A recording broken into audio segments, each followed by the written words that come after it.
Hey y'all, and welcome to my channel, Kitchen Notes from Nancy. If you're new here, I'd like to welcome you to our neighborhood, and I hope you decide to subscribe before you leave today. And if you're already a member of our neighborhood, I'd like to greet you with the customary, hey neighbor. In today's video, I am sharing with you my tips and tricks for probably one of the most requested videos that I get, and that is how to fry chicken. Now, I'm going into details, giving you all little tips and tricks to get that super crunchy, super succulent fried chicken without a lot of hassle.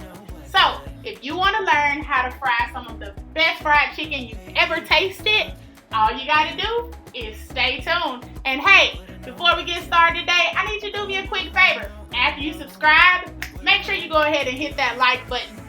It really helps me out, and it doesn't cost you a dime. So, without further ado, let's hop right into it.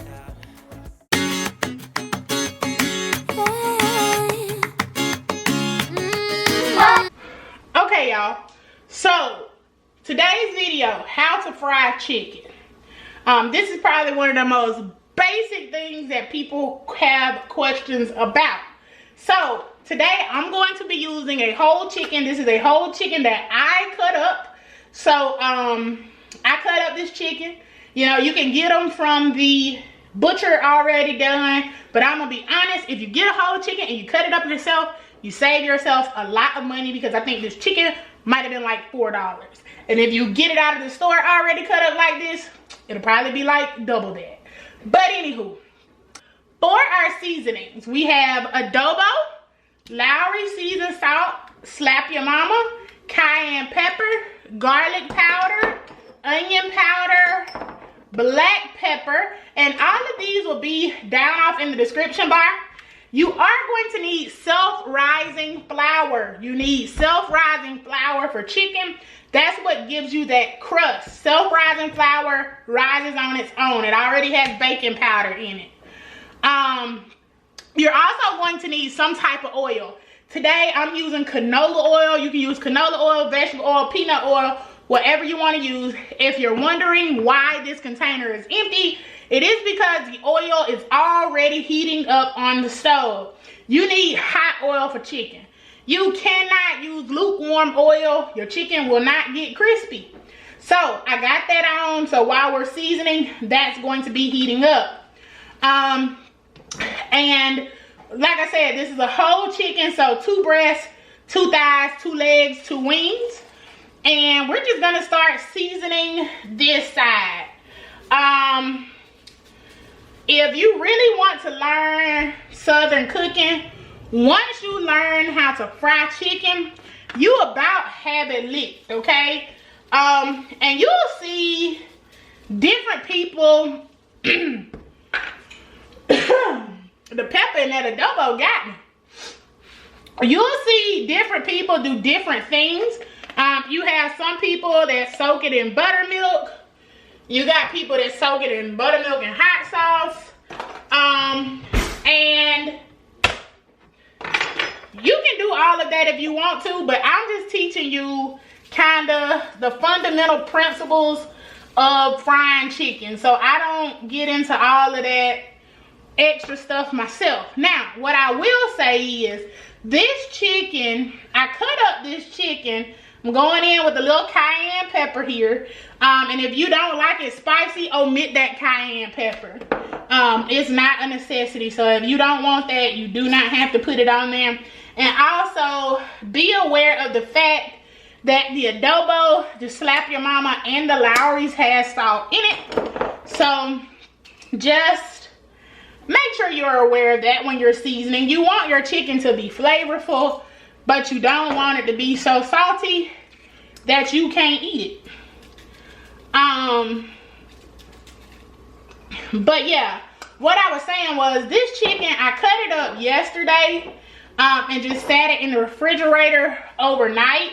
And honestly, I probably should have gone ahead and seasoned it last night and sat it in the refrigerator, but I just wasn't thinking. But it'll be okay. that we're seasoning it today. I'm gonna wash my hands from flipping that chicken over, and then we're gonna just season this other side.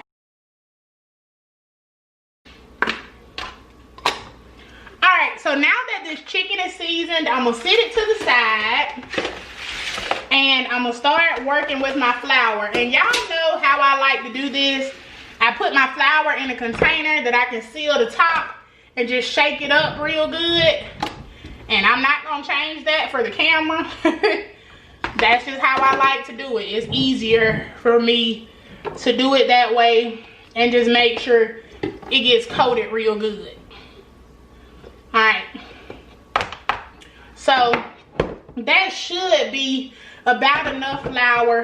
If we need a little more, we can add a little more. To my flour, I generously season the chicken. So I'm gonna just go a little light with this. So I'm gonna add in a little bit of Slap Your Mama and maybe a little bit of adobo.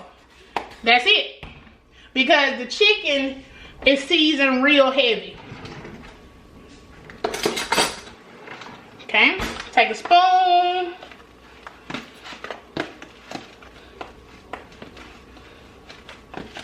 Get that stirred up kind of good. And voila. There you go. Now, dark meat takes longer to cook than white meat. So we're gonna start with those 4 pieces. So I'm gonna put my 2 legs and my 2 thighs. And you don't want to overcrowd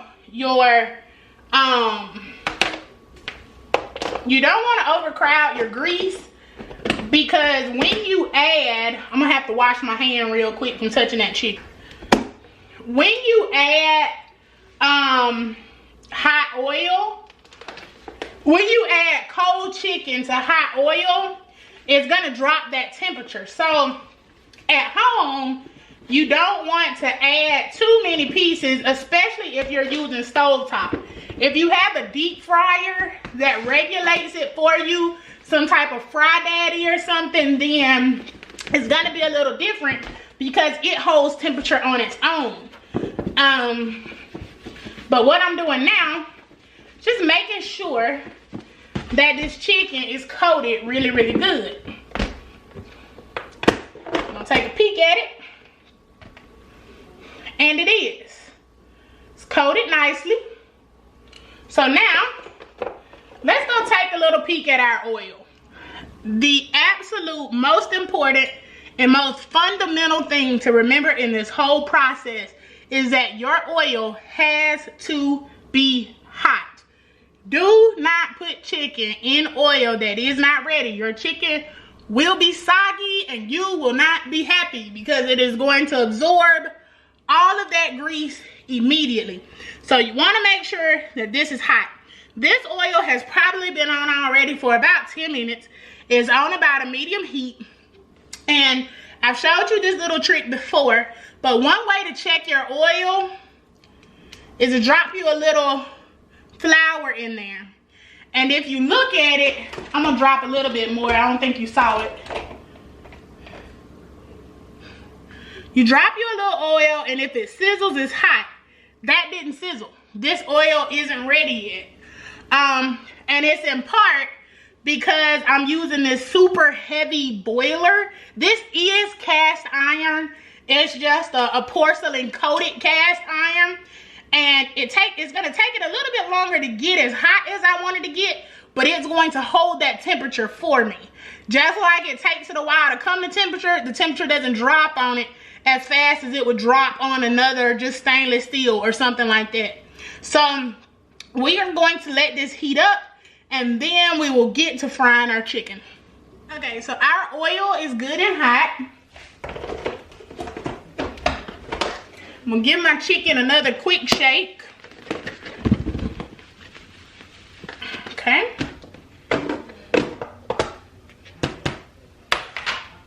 Now, what you want to do, see if you can see this, is shake that excess oil off And I like to start my thighs skin side down. So I just drop it in there. And you see how when that chicken hit that grease, it immediately start frying? That's what you want. And like I said, we're only using 4 pieces because the temperature of the chicken, you know, brings the oil down. That's why I let the chicken sit out a little bit, so it wouldn't be ice cold. Because if you put ice cold chicken in this grease, it's gonna seize up, for one, the chicken will, but 2, it'll bring the temperature of your oil down. And the secret to good fried chicken is hot grease. Now, dark meat takes longer than white meat, so we're gonna let these cook for about 14 minutes or so. And in 14 minutes, I'll come back and let you see what it looks like. Or actually, I'll come back when I get ready to flip it. So I'll let it stay on this side for about 7 minutes, and then I'm gonna flip it and then let it cook on the other side for about 7 minutes, for a total of about 14 minutes. With chicken, it floats when it gets done, for one. That's one way that you know. It's gonna start to float, but I can really just look at it. But if you're unsure, the best thing to do is take a kitchen thermometer. And I have this little one right here. And you just stick it into the thickest part of the chicken, and you want that chicken to temp at 165. So once that chicken temps at 165, it's done. So if you're unsure, that's the best way to do it. But I've been frying chicken long enough that I know when I see that float, I know what I'm looking at to know that it's done. But for those of you who are very uncomfortable, just go ahead and get you a thermometer. And the more you do it, the better you'll feel about it. Don't be scared. And just do it. You can do it. You can fry some good chicken. You can do it. And while this is frying, I'm going to go ahead and flour the other pieces of chicken so they'll be ready to go.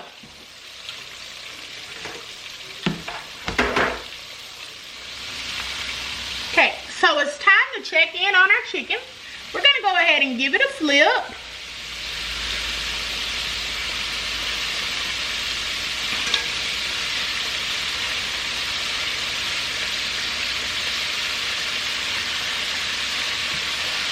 And it is crisping up nicely.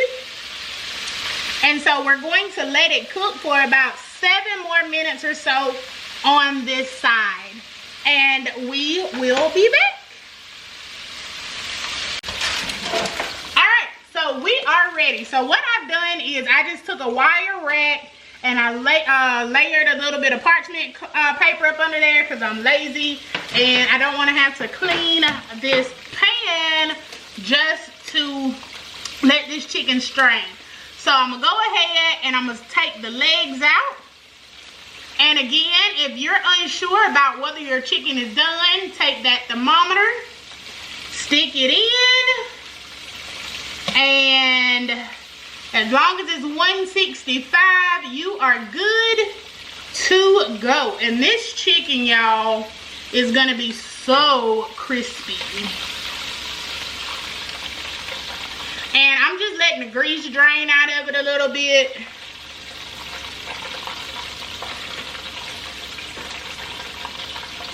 Ooh. This is Southern fried chicken. So I'm gonna let y'all get a quick glimpse at what I'm working with here. And we're gonna let this cool while we work on our other batch.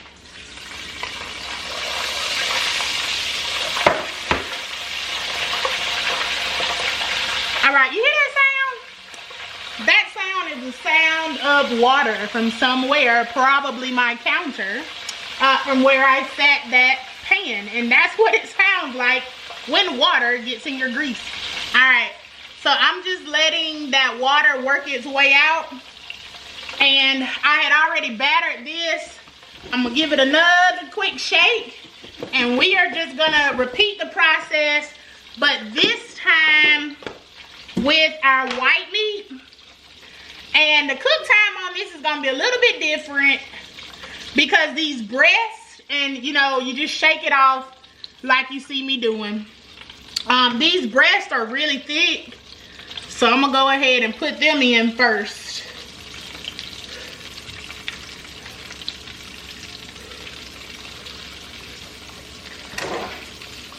Scoop this one over. And the best thing with chicken is really just try not to mess with it. I'm gonna go in with my wings, and this is just a preference. I just like to tuck my wing back. I don't like for my wing to be loose, and usually I secure it, but this one is a little wonky, so it may come loose.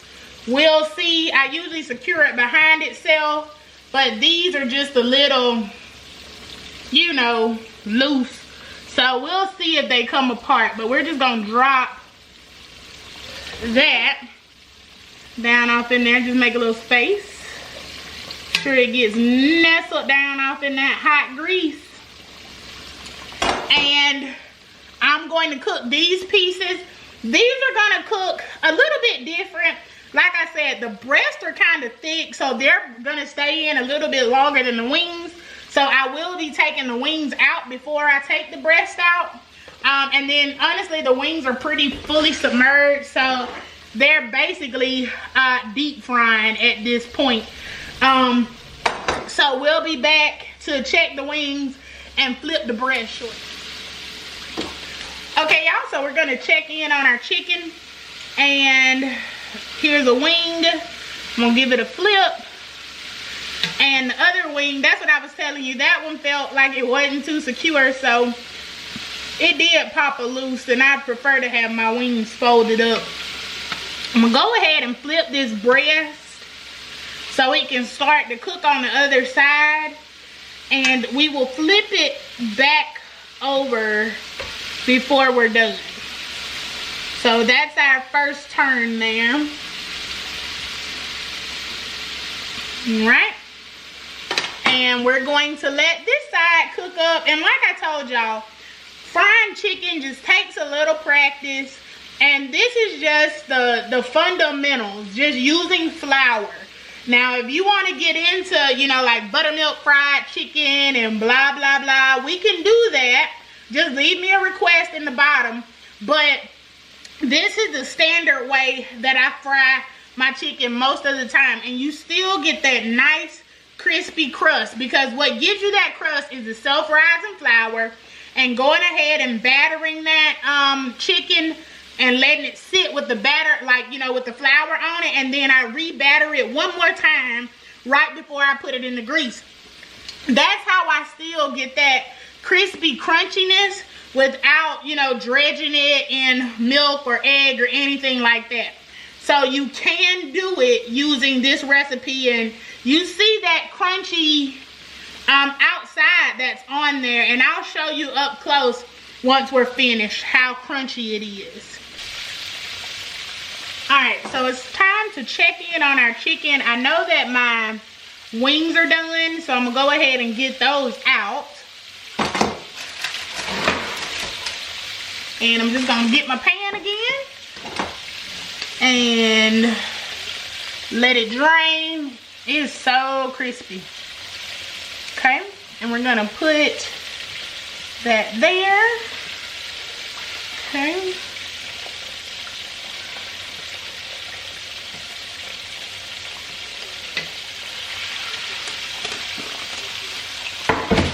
And like I told you, just because these breasts are really, really thick, I'm gonna let them go for just a few more minutes. I'll flip it back over. Gonna let it I'm gonna let it go for just a little while longer, just to make sure that it's okay. We are gonna go ahead and get these breasts out of here now. Ooh, yes.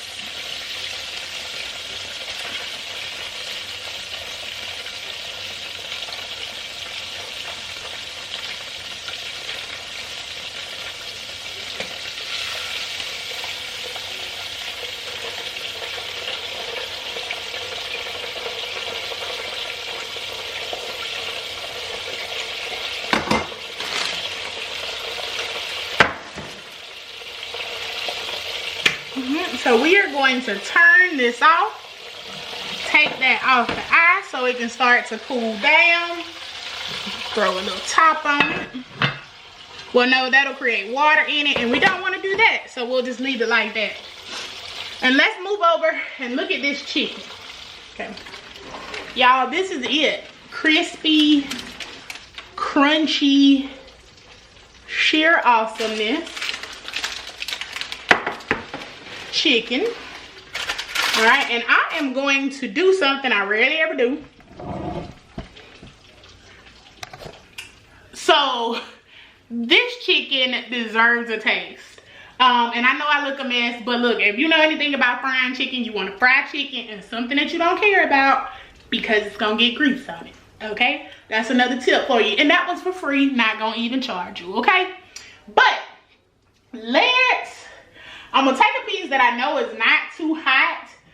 So I'm gonna go in with one of the legs. Just let you see that crispy crunchiness that you got with just flour. Okay.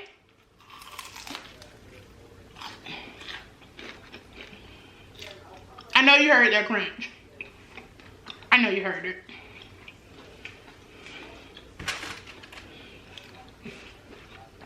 The flavors are spot on. It's crunchy. It's delicious.